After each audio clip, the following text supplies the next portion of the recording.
We all like to believe we know exactly who we are, that no matter the pressure, our moral compass would keep us steady. But what if your morality, your character, even your sense of self could be demolished by something as simple as a uniform?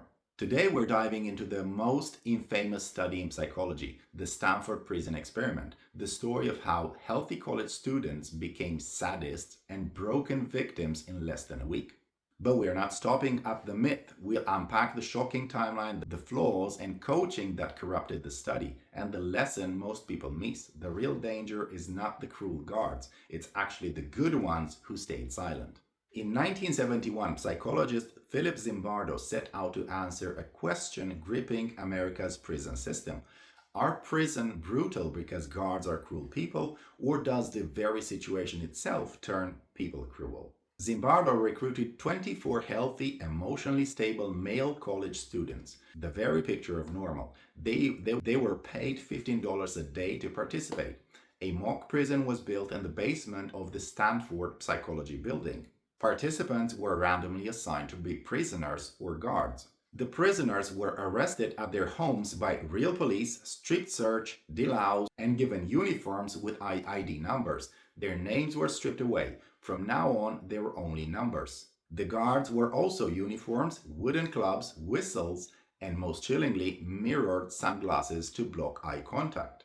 And they were told you have complete control over the prisoners. The only limit, no physical violence. The transformation was almost immediate. Within days, guards began humiliating prisoners.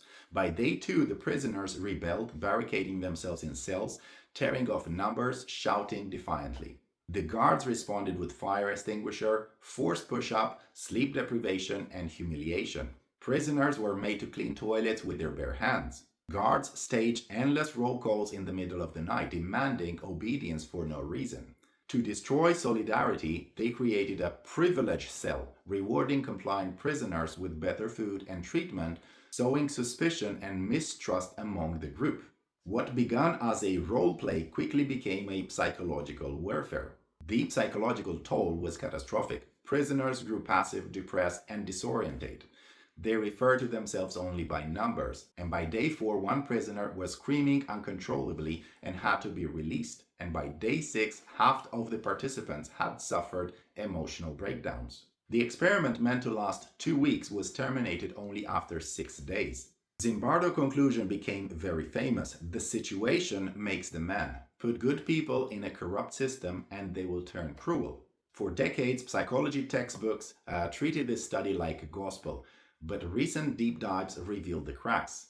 There are some ethical failures. Today, the experiment would be banned immediately. Participants were denied the right to withdraw. Some begged to leave and were manipulated into staying. The harm was not theoretical, it was real trauma. Here's the detail most people don't know. Archive tapes show Zimbardo team coached the guards. They were told to be tough, to break the prisoners down. In other words, the cruelty was not necessarily spontaneous, but it was encouraged. Critics argue the guards weren't revealing a dark side. They were role-playing stereotypes they have seen in movies. Some prisoners also admitted later they exaggerated the breakdowns to escape the study. So what's left? Not proof that anyone can become cruel, but the proof that systems without oversight combined with authority figures pushing for brutality will normalize abuse. The real villain was not the human nature, it was a toxic structure that removed accountability. The lasting lesson is not about the power corrupting, it's about bystanders. The real tragedy was not the cruelty of the guards, it was the good guards who did nothing.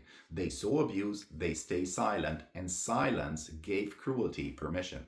We see this in real life, in workplaces when a boss humiliates an employee and no one speaks up. In schools when bullying happens and classmates look away.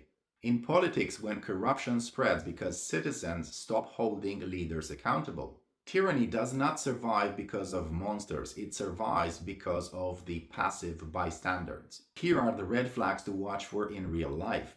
1. Loss of identity, when people are reduced to numbers, titles, or insulting labels. Watch for conflict of interest, when authority figures are both rule makers and rule enforcers with no outside oversight. Bystander norm, when everyone else is doing nothing and their silence trick you into thinking it must be normal. What can you do? Be the dissenter. One person speaking up breaks the spell of silence. Question the command, not the person. Instead of saying you're wrong, ask what is the rule that requires this? Or what's the consequence if we don't do this? This forces rational scrutiny. Affirm your moral identity. Power amplifies who you already are. If you hold your value tightly, power can make you a protector instead of a bully. And lastly, be an ally. Step in. Even small signals of dissent give others courage to join you.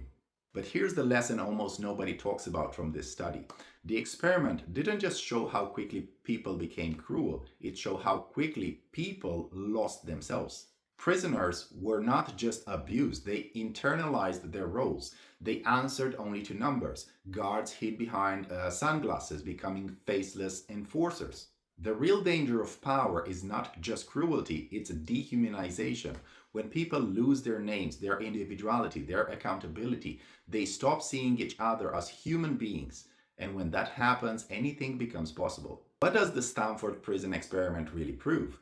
Not that every person is secretly a monster, but that the corrupt systems, unchecked power, and passive bystanders can turn ordinary people into participants in cruelty. It warns us the line between humanity and inhumanity is not inside of people, it is in the structures we build, the roles we accept, and the silence we allow. The good news, that also means the solution is in our hands. We can resist dehumanization, we can break silence, we can hold systems accountable. Because in the end, the real test is not whether bad people will do bad things. It's whether good people stay silent while the bad people do the bad things.